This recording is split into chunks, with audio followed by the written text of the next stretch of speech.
जी अस्सलाम वालेकुम। हम डिस्कस कर रहे हैं चैप्टर 17 पार्टनरशिप एक्ट। ये आपके चैप्टर 17 की सेकंड वीडियो है। इसकी फर्स्ट वीडियो में हमने पार्टनरशिप की डेफिनेशन डिस्कस की थी और साथ में कुछ और बेसिक डेफिनेशंस को डिस्कस किया था। एंड उसके बाद हमने एसेंशियल्स ऑफ पार्टनरशिप को डिस्कस किया था और हमने देखा था कि एसेंशियल्स ऑफ पार्टनरशिप में तकरीबन हर अटेम्प्ट के बाद एक अटेम्प्ट छोड़ के या कभी-कभी कंसेक्यूटिव अटेम्प्ट्स में भी एक 4 से 5 नंबर का सिनेरियो क्वेश्चन टेस्ट होता है। हमने उसमें देखा था कि हमने किस तरह से उस सिनेरियो से चीज़ों को आइडेंटिफ़ाई करना है और किस तरह से हमने उसका आंसर लिखना है। आज की इस वीडियो में हम स्टार्ट करने लगे हैं अपने पार्टनरशिप की टाइप से। पार्टनरशिप की 2 टाइप्स हैं। एक है पार्टिकुलर पार्टनरशिप और दूसरी है आपकी पार्टनरशिप एट विल। जैसे कि नेम बता रहा है कि पार्टिकुलर पार्टनरशिप, ऐसी पार्टनरशिप जो किसी पार्टिकुलर पर्पस के लिए, किसी एक स्पेसिफिक एडवेंचर के लिए या किसी स्पेसिफिक प्रोजेक्ट को कंप्लीट करने के लिए जब जो बनाई जाए, जो पार्टनरशिप कंस्टिट्यूट की जाए, उसको हम पार्टनरशिप एट पार्टिकुलर पार्टनरशिप कहते हैं। वो पार्टनरशिप जो किसी पार्टिकुलर एडवेंचर के लिए, अंडरटेकिंग के लिए या किसी स्पेसिफिक टाइम पीरियड के लिए बनाई जाए, उसको हम क्या कहते हैं? पार्टिकुलर पार्टनरशिप कहते हैं। तो जैसे ही वो एडवेंचर, जैसे ही वो प्रोजेक्ट कंप्लीट होगा, जैसे ही वो स्पेसिफिक टाइम पीरियड खत्म होगा, तो वो पार्टनरशिप क्या हो जाएगी? Comes to an end. वो पार्टनरशिप क्या हो जाएगी? खत्म हो जाएगी। लेकिन अगर उस प्रोजेक्ट को कंप्लीट करने के बाद, उस एडवेंचर को कंप्लीट करने के बाद या स्पेसिफिक टाइम पीरियड, जिस टाइम पीरियड के लिए इस पार्टिकुलर पार्टनरशिप क्रिएट की गई थी, अगर उसको कंप्लीट करने के बाद तमाम पार्टनर्स ये डिसाइड करते हैं कि हम इस पार्टनरशिप को कंटिन्यू रखते हैं, तो उस केस में वो पार्टिकुलर पार्टनरशिप नहीं रहेगी। उस केस में वो पार्टिकुलर पार्टनरशिप नहीं रहेगी, बल्कि वो पार्टनरशिप एट विल बन जाएगी। अब पार्टनरशिप एट विल क्या होती है? ये पार्टनरशिप की दूसरी टाइप है। अभी हम डिस्कस करते हैं, फिर हमारे लिए ईज़ी होगा अंडरस्टैंड करने के लिए कि जब पार्टनर्स ये डिसाइड कर लेते हैं कि अब ये पार्टनरशिप ख़त्म नहीं हो रही पार्टिकुलर पार्टनरशिप, तो वो पार्टनरशिप एट विल क्यों बन जाती है? जी, पहले हम देखते हैं कि पार्टनरशिप एट विल होती क्या है? Where no provision is made between the partners for the duration of their partnership। Particular partnership में क्या था कि वो पहले ही डिसाइड करते हैं कि हमारी पार्टनरशिप कब तक होगी। वो पार्टनरशिप टाइम पीरियड में भी डिसाइड कर सकते हैं या वो किसी प्रोजेक्ट की कंप्लीशन को भी टारगेट कर सकते हैं कि जब हम जो प्रोजेक्ट स्टार्ट कर रहे हैं, जिसके लिए हमने ये पार्टनरशिप स्टार्ट की है, जैसे ही ये प्रोजेक्ट कंप्लीट होगा पार्टनरशिप खत्म हो जाएगी। वो एक पार्टिकुलर पीरियड डिसाइड कर लेते हैं कि इस पीरियड के लिए हमारी पार्टनरशिप होगी। उसमें प्रोविजन होती है कि हमारी पार्टनरशिप का पीरियड कितना है। लेकिन वो पार्टनरशिप जिसमें कोई प्रोविजन, कोई ऐसी एग्रीमेंट में लाइन ना हो जो ये बता रही हो कि पार्टनरशिप कब खत्म होगी, तो उस केस में उस पार्टनरशिप को हम क्या कहते हैं? Partnership at will. क्योंकि वो पार्टनरशिप जब उसमें कोई लाइन नहीं गिवन कि पार्टनरशिप कब खत्म होगी, तो ज़ाहिर सी बात है उस केस में ऐसी पार्टनरशिप को जब मर्जी आए हम खत्म कर सकते हैं। इसलिए उसे हम क्या कहते हैं?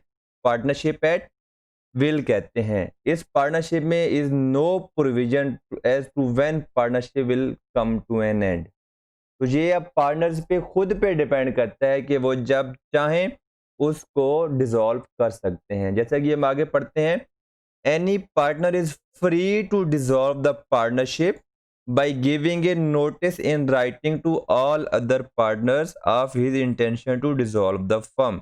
मतलब क्या है कि डिसॉल्व द फर्म का मतलब क्या है कि वो पार्टनरशिप को खत्म करना चाहता है। अगर 3 पार्टनर्स हैं ए, बी एंड सी, तो पार्टनरशिप एट विल के केस में ए भी जब चाहे अपना नोटिस दे के बी एंड सी को बता सकते हैं कि जनाब मेरी ये इंटेंशन है, मैं इस पार्टनरशिप को खत्म करना चाह रहा हूँ। अब फर्म किस डेट से डिसॉल्व होगी? The firm is dissolved as from the date mentioned in the notice as the date of dissolution. अब ए है पार्टनर ए, दूसरा पार्टनर बी, तीसरा पार्टनर सी। अब पार्टनर ए चाहता है कि फर्म को खत्म कर दें, डिसॉल्व कर दें, पार्टनरशिप को खत्म कर दें। ए क्या करता है, बी और सी को नोटिस भेजता है। अब उसके पास दो ऑप्शन है, या तो वो उस नोटिस में एक डेट लिखेगा कि जनाब 20 जून से मैं इस पार्टनरशिप को ख़त्म कर रहा हूँ। तो क्योंकि उसने उस डेट की उस नोटिस के अंदर डेट मेंशन कर दी है, तो जो 20 जून जैसे ही आएगी वो फर्म डिसॉल्व हो जाएगी, वो पार्टनरशिप खत्म हो जाएगी। सारे पार्टनर्स अपना अपना हिस्सा लेकर अपने अपने घर चले जाएंगे। अब दूसरा ऑप्शन क्या है कि बी एंड सी को नोटिस तो भेजता है, लेकिन उसके अंदर कोई डेट मेंशन नहीं करता कि किस डेट से ये पार्टनरशिप खत्म होगी। तो उस केस में क्या होगा देखते हैं। If no date is mentioned as from the date of the communication of the notice, अगर कोई डेट मेंशन नहीं है तो फिर जिस डेट नोटिस रिसीव होगा बी एंड सी को, क्यों क्या कह रहा है, तो फिर from the date of communication of notice आपकी फर्म क्या हो जाएगी, डिसॉल्व हो जाएगी, आपकी पार्टनरशिप खत्म हो जाएगी। तो मतलब जिस दिन नोटिस बी एंड सी को रिसीव होगा, इस केस में अगर डेट मेंशन नहीं है नोटिस के अंदर, उसी डेट से फर्म क्या हो जाएगी, डिसॉल्व हो जाएगी, आपकी पार्टनरशिप क्या हो जाएगी, खत्म हो जाएगी। ये सारी चीजें आपकी स्टडी टेक्स्ट से ली गई हैं। आप अगर अपने सामने स्टडी टेक्स्ट देखें तो आपको समझ आएगी कि वहीं से पढ़ा जा रहा है जो वहां पर लिखा हुआ है। If freedom to dissolve the firm at will is curtailed by agreement, like if the agreement provides that the partnership can be dissolved by mutual consent of all the partners, only then will it not constitute a partnership at will. अब पहले हमने क्या कहा है कि partnership at will कौन सी है, कि जब सारे पार्टनर या any of them is free to dissolve the firm at any time.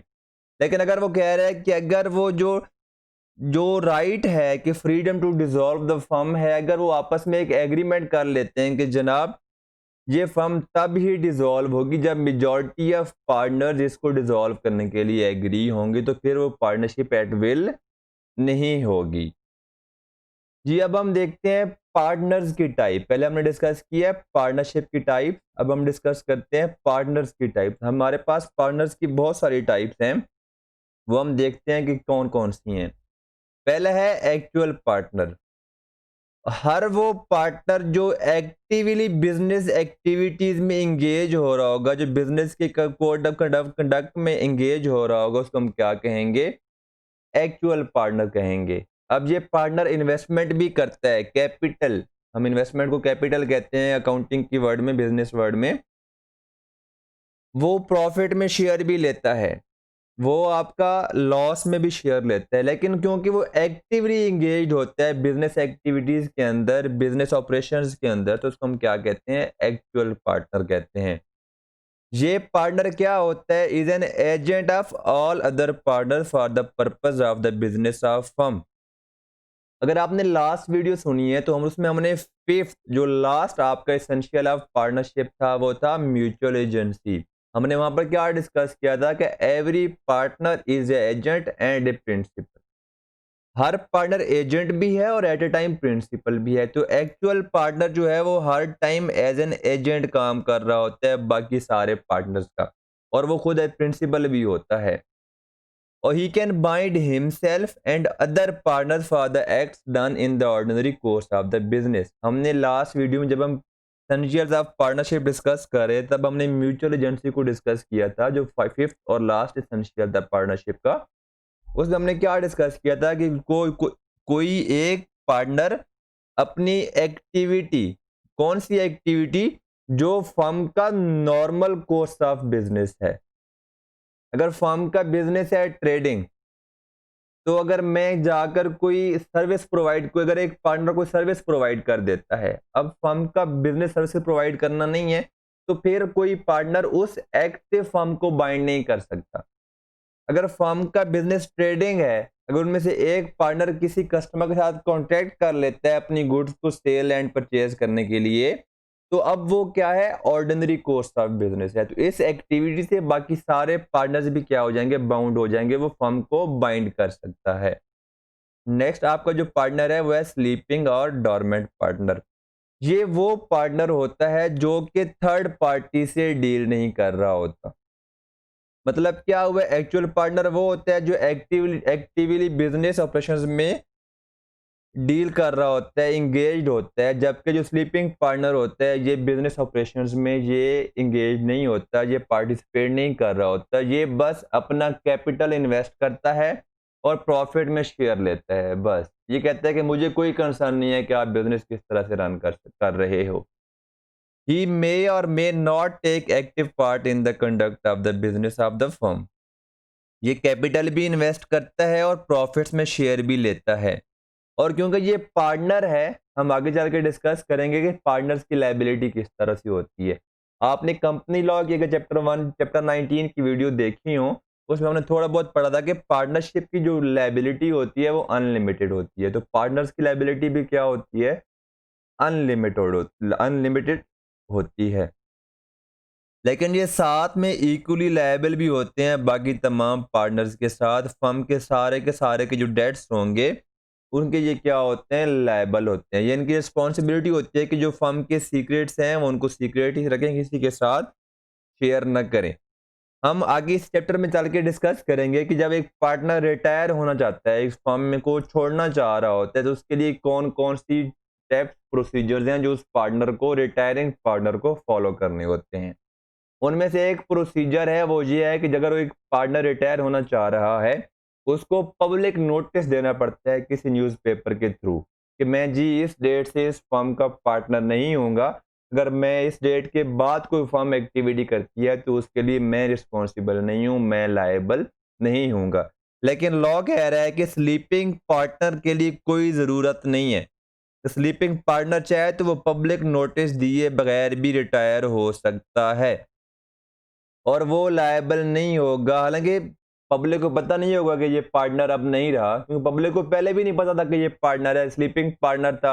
उसने कभी एक किसी के साथ एंगेज ही नहीं किया, ना कभी थर्ड पार्टी से उसने कोई एग्रीमेंट किया है, तो किसी के नॉलेज में भी नहीं था कि वो पार्टनर है कि नहीं है। तो रिटायरमेंट के बाद भी किसी को पता नहीं चलेगा कि ये पार्टनर था या नहीं है। ठीक है जी, तो यहाँ पर वही बात है कि स्लीपिंग पार्टनर के केस में स्लीपिंग पार्टनर को अपनी रिटायरमेंट का नोटिस देने की कोई ज़रूरत नहीं है। फिर हमारे पास नेक्स्ट टाइप आती है आपकी नॉमिनल पार्टनर। अब ये पार्टनर कौन सा होता है कि ये पार्टनर कोई बिजनेस के अंदर इन्वेस्टमेंट नहीं करता और ना ये कोई बिजनेस से प्रॉफिट्स लेता है, लेकिन ये अपना नाम उनको दे देता है कि जनाब हाँ मेरा नाम यूज कर सकते हैं एज ए पार्टनर। जी किस लिए? अगर हम तीन पार्टनर्स हैं, मैं और आप और एक पर्सन सी, हम अपने बिजनेस को की ग्रोथ करना चाह रहे हैं, हम अपने बिजनेस को थोड़ा सा एक्सपेंड करना चाह रहे हैं, तो हम चाहते हैं कि हमारे पास कोई ऐसा नाम हो जिससे हमारी गुडविल बने। क्योंकि हम तीन पार्टनर्स हैं, हमारी कोई ऐसी सोशल हेलो हाय नहीं है, नो हाउ नहीं है, तो फिर हम क्या करते हैं, मिसबाउल हक से रिक्वेस्ट करते हैं कि जनाब आप हमें अलाउ करें कि हम आपको एज ए पार्टनर शो करें अपनी पार्टनरशिप में। हम उसका नाम यूज़ कर रहे हैं एज़ ए पार्टनर। हम ये शो करेंगे कि हम 4 पार्टनर हैं, मैं, आप, person C and Misbah ul Haq. तो अब वो अपना नाम हमें यूज़ करने के लिए दे रहा है एज़ ए पार्टनर, तो वो क्या हो जाएगा? नॉमिनल पार्टनर हो जाएगा। हालाँकि उसने कोई कैपिटल इन्वेस्ट नहीं किया, ना वो शेयर ले रहा है प्रॉफिट्स के अंदर। क्योंकि हम उसके नाम को लेकर, उसके नाम को देखकर काफ़ी सारे कस्टमर्स, काफ़ी सारी पार्टीज़ हमारे साथ, हमारी फर्म के साथ आकर बिज़नेस करेंगे। तो फिर क्योंकि वो मिसबाह-उल हक की वजह से हमारे साथ बिज़नेस करने आए हैं, अगर हम बिज़नेस में उनको लॉस आता है, अगर हम उनका कोई फ्रॉड कर जाते हैं, तो वहाँ हमारे साथ-साथ मिसबाह-उल हक भी क्या होगा? लायबल होगा आउटसाइडर्स को तमाम लोन्स, तमाम फ्रॉड, तमाम लॉसेस के लिए। क्योंकि वो मिसबाह-उल हक का नाम देखकर, उसकी गुडविल को देखकर हमारे पास क्या आए हैं? बिज़नेस करने आए हैं। Partner in profits only. अब ये पार्टनर्स ने क्या किया होता है? कैपिटल भी इंट्रोड्यूस किया होता है। इंट्रोड्यूस मतलब कैपिटल इन्वेस्ट किया होता है और ये क्या कर रहे होते हैं? साथ में बिज़नेस एक्टिविटीज़ में पार्टिसिपेट भी कर रहे होते हैं। लेकिन ये कॉन्ट्रैक्ट के थ्रू इनके ये एग्रीमेंट में एग्री करते हैं कि जनाब हमारा सिर्फ़ प्रॉफिट में शेयर होगा, हम बिज़नेस की लॉस में कोई शेयर नहीं करेंगे। क्योंकि ये पार्टनर हैं। ये अब पार्टनर्स का आपस में एग्रीमेंट जिस तरह वो एग्री कर जाएँ कि हम जी ये फलाँ पार्टनर लॉस में शेयर नहीं करेगा, लेकिन उसको हम प्रॉफिट्स में शेयर देंगे। लेकिन ये पार्टनर है तो थर्ड पार्टीज को, आउटसाइडर्स को तमाम डेट्स का ये लायबिल है। अगर एक बैंक से लोन लिया हुआ है 1 करोड़ रुपए का, 4 पार्टनर्स हैं, तो अगर फर्म के पास पैसे नहीं है, पहले तो क्या होगा, फर्म के जो बिजनेस का अकाउंट होगा, बैंक अकाउंट, उससे आप क्या करेंगे, लोन की रिपेमेंट करेंगे। अगर आपके बैंक अकाउंट में 50 लाख पड़े हुए थे और आपका जो लोन पेबल था आपका 1 करोड़ रुपए था, तो उसमें क्या होगा, बाकी 50 लाख कौन पे करेगा, पार्टनर्स पे करेंगे। अगर 4 पार्टनर्स हैं, लेट्स सपोज हम कहते हैं कि 5 पार्टनर्स हैं, तो हर पार्टनर के हिस्से में 10-10 लाख रुपए आएगा। तो उस केस में बेशक वो पार्टनर्स इन प्रॉफिट ओनली है, बेशक वो नॉमिनल पार्टनर है, लेकिन जो थर्ड पार्टीज की जो लायबिलिटी है वो सेम ही रहेगी। वो इक्वली क्या होंगे, लायबल होंगे थर्ड पार्टीज को। फिर हमारे पास आता है सब पार्टनर। ये एक पार्टनर होता नहीं है, वैसे इन्होंने उसको पार्टनर का नाम दे दिया है। When a partner agrees to share his profit derived from the firm with a stranger. अब स्ट्रेंजर क्या है, ये कोई थर्ड पार्टी नहीं है। अगर एक पार्टनर अपने बेटे के साथ को प्रॉफिट शेयर कर रहा है, तो वो जो स्ट्रेंजर है उसका बेटा, उसको हम क्या कहेंगे, सब पार्टनर कहते हैं। A sub partner is no way connected with the firm.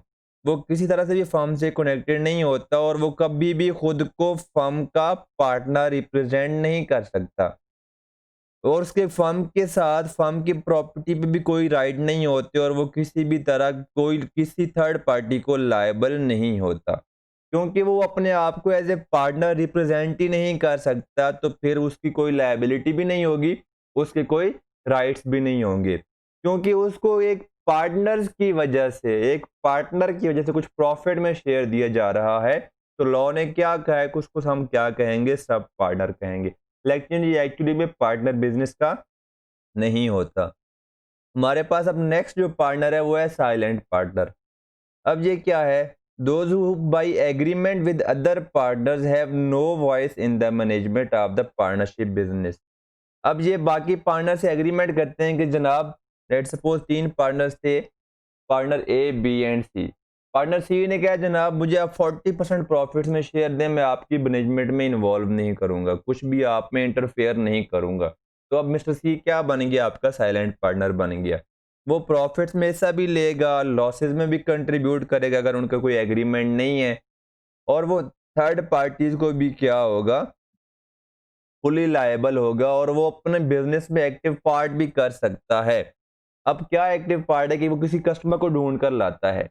अब उस कस्टमर के साथ बिजनेस करना है कि नहीं करना, वो बाकी पार्टनर की रिस्पॉन्सिबिलिटी है, क्योंकि मिस्टर सी ने क्या कहा है कि मैं मैनेजमेंट में क्या करूंगा, इंटरफेयर नहीं करूंगा। हमारी जो लास्ट टाइप है पार्टनरशिप पार्टनर्स की, वो है पार्टनर बी एस्ट्रोपेल और होल्डिंग आउट।